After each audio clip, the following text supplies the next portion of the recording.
Well, the international break is probably going to be key, a chance for the team to work hard, spend a bit of time with some of the new signings as well. And then, of course, it's West Ham on the Sunday afternoon.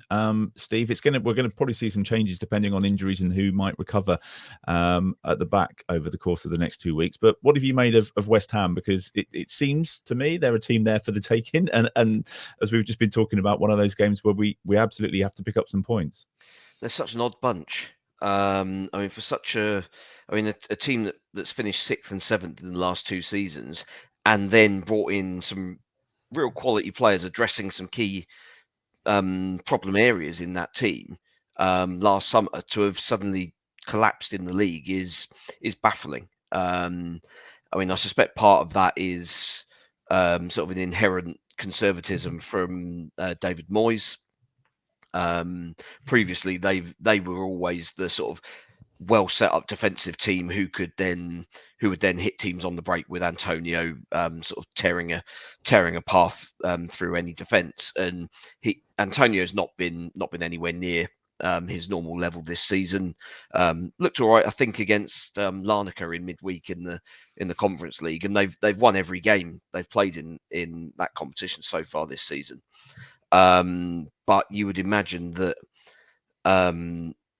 their big thing has got to be making sure they're fine in the league. And actually, we kind of go into it in a bit of a sort of 4D chess sort of scenario with this, whereby if we go and win at West Ham, David Moyes almost certainly gets sacked. And then West Ham brings someone in and they pull clear very comfortably. Whereas if we go there and I mean, if we lose, then Moyes is obviously fine, but we don't want that. If we go there and get a draw, that's probably okay to keep Moyes in a job for another couple of weeks, and they can kind of push that down the road, kick that can down the road another couple of weeks. But I think realistically, we just, as ever, look after your own interests. And West Ham are going to be a team that will need to be attack minded against us. They will look at us and think, well, conceded 46 goals in Premier League this season. They're a weak defensive team, so they will have to. I mean, their fans will demand that they're an attacking force against us, and that gives us an opportunity to pick them off, sort of at the other end in transitions in the way that we did to Spurs yesterday. So that's got to give us a good opportunity, I think. And yeah, key is getting the right players back fit. I would assume with Bella-Kotchap's shoulder, I would imagine he'll be a slightly longer term absence. So you're looking at if assuming Bednarek is probably okay after 2 weeks of rest. I don't think he's broken anything with his ribs. So if he's okay after 2 weeks recovery, then him and Salisu with Walker-Peters and Perro either side should be fine. To be honest, I would have said that to be honest, kind of any combination of those three centre backs with those specific fullbacks, I think is our best defensive setup, as long as you've got the midfield screen. And now we haven't got any other than I think Bournemouth's the only midweek game we've got left now, isn't it? Yeah, the Thursday night, isn't it? There's no excuse to be resting and rotating players now. You've got one game a week. You've got to be playing. I mean, obviously, other than maybe a few switches for, say, Man City or Arsenal, where you might go a slightly different tactical system, which might swap out certain players for more defensive-minded players. I think you work on your best 11, and you pick those every game, regardless, as long as everyone's fit. And you've got to kind of hope that the system that we now seem to be reasonably satisfied with gives us enough quality to pull us up enough places in that table. I mean, let's be honest, there's still a hell of a lot of dross in that. We've picked a really good year to be rubbish, haven't we? Let's be honest. Glenn, West Ham are going to be right on their manager's case if we start this game well. Is that the key? Do you think get a goal? Because we have won there. We won there, I think, last time out, because for a while we just couldn't beg, steal or borrow in there, could we? Nothing would go for us. And then actually it was the Christmas game, wasn't it? We went there and we won 3-2, I think. Yeah. So we can get a result there, and that getting an early goal is going to be key. Lavia, I assume, is going to start that one, the 4-2-2-2. Well, it was last year. It was Amado Broja's game, wasn't it? He dominated on that game, and that's what got us the win. It was my favourite game of the season, actually. I know everyone picked the Spurs game, but I enjoyed that West Ham one more.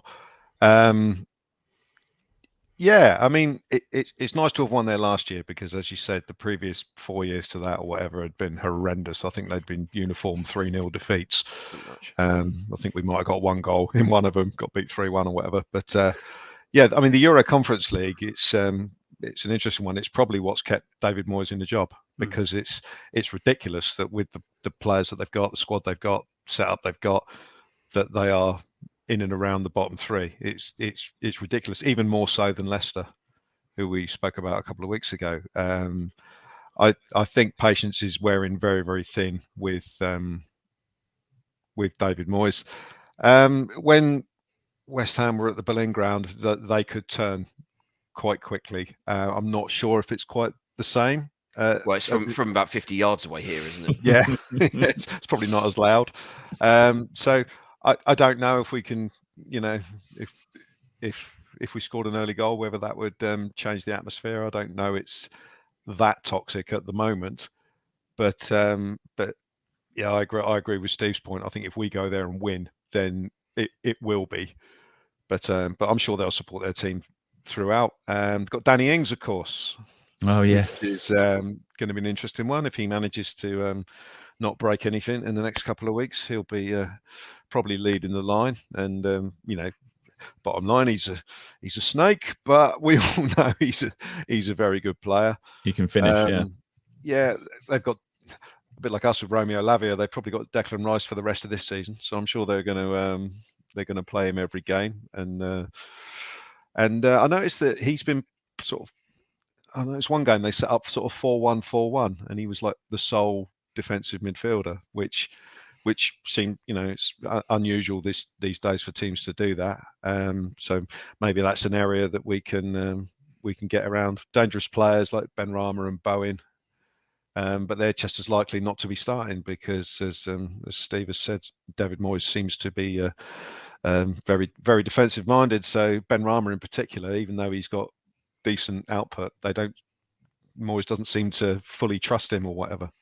So yeah, cliche time. It is a massive 6-pointer, obviously, and it will set the tone. It will set the tone. A win in that game will be massive for us, not just because it will, lift us a couple of places up the table probably, but it will certainly put a big spike in West Ham. So. Someone's got to go down, and obviously we don't care who it is out of the other three. But we need to win one of these games. We really need to win one of these games, and I would suggest the priority in this game will be not to lose. But it's a game. Just imagine the reward of winning. So that's what I would like us to focus on. It's a good time to play them, Alfie, isn't it? I was doing my research earlier. I think it was Wigan and Leicester have survived in the Premier League when they were bottom with 10 games left to go. You talked about Ruben Sellers and the 10 games and that mentality. They've got to get everything right over the next couple of weeks and start that game. That first 10, 15, 20 minutes is going to be really key for what happens going forward. Yeah, and I think you've good research. What was it? Wigan and Leicester, only two teams that have done it. I imagine if you look at the bottom place with 10 games to go, every other season the Premier League has been a lot. There's been a lot more space between the teams. Like this is incredibly close. It's only 2 points from safety with 10 games. It really, you beat West Ham and you could well be out of the relegation zone and you might never fall back into it over the course of the next 9 games. So it's that close. There's that much potential there. I think in terms of adding on to what Steve said, I think that going to West Ham is potentially the best possible 50-50 game they could have. Whereas if Forest were to come to St Mary's or something, they'd be more than happy sitting back with a 0-0 and then they might just nick it. Other teams have come and done that. Whereas I agree that West Ham, the impetus will be on them to attack. And I think that of all the games that is a big 6-pointer, this might be the one. I'm telling myself this now because if I don't believe it, there's no point. But this might be the one that it actually suits them better than the opposition. And yeah, what a feeling it would be. West Ham away last year was one of my favourites as well. Glen. I really enjoyed that on Boxing Day of all days, and Jan Bednarek, I think, scored a header as well. So hopefully we'll see that again. It's quite a good atmosphere. Apparently, when you travel to a game now, you've got when you get on the train, you've got everybody going to the ABBA concert and everybody going to the ground. And it's only when they get off the train, you've got everybody going to see ABBA goes left and everyone going to the football goes right. So it's quite it's an interesting atmosphere if West Ham don't get the win. When everyone's I must admit, I've been to the ABBA concert. What went on there. It was a great evening. So strongly recommend that. Very good. I'm going to ask you all for score predictions. Steve, you said 2-2, I think, a draw for the Spurs game. So I've got a feeling you were the closest, as it were. So I'm going to come to you first, Steve, for your prediction for the West Ham game when we eventually get around to that one. Yeah, I'm always sort of reluctant to predict a good result off the back of a good result because let's be honest, we've all seen this lot, and we know how we tend to fail to follow up on a promising performance and result with sort of back-to-back results and performances. But I just think 2 weeks, West Ham have got a lot going on.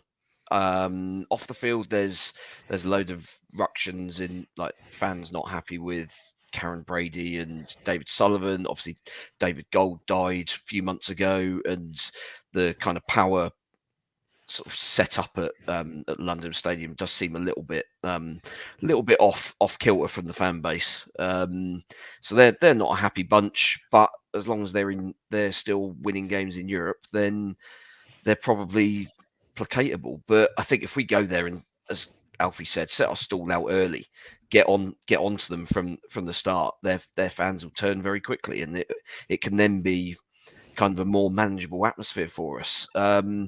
So yeah, I think they'll score because I think Ings will score because that's what he does. 3-2 again. Why not? 3-2. I'm a bit worried about your prediction, Glenn. You didn't even want the dog to hear it. You've actually ushered him out.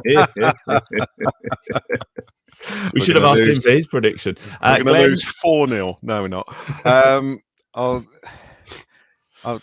go for the optimistic 1-0 win.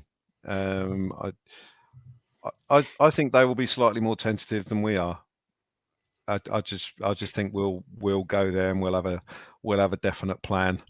I don't think Moyes will go flying at us, but there will be some onus on them to attack, and I just don't think they're good enough to stop us from scoring. As long as we don't have one of those dreadful days where we don't create a thing, I can see us having enough about us to give them a few problems. So I'll go for a 1-0 win.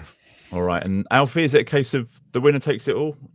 Yeah, I'm going for a 2-1 win, I think, for sure. I think Southampton take a relatively early lead, West Ham come back into the game, and then maybe one of the substitutions, maybe Sekou Mara or Kamaldeen Sulemana involved in quite a late breakaway. 2-1 win, everyone's happy. Some good positivity.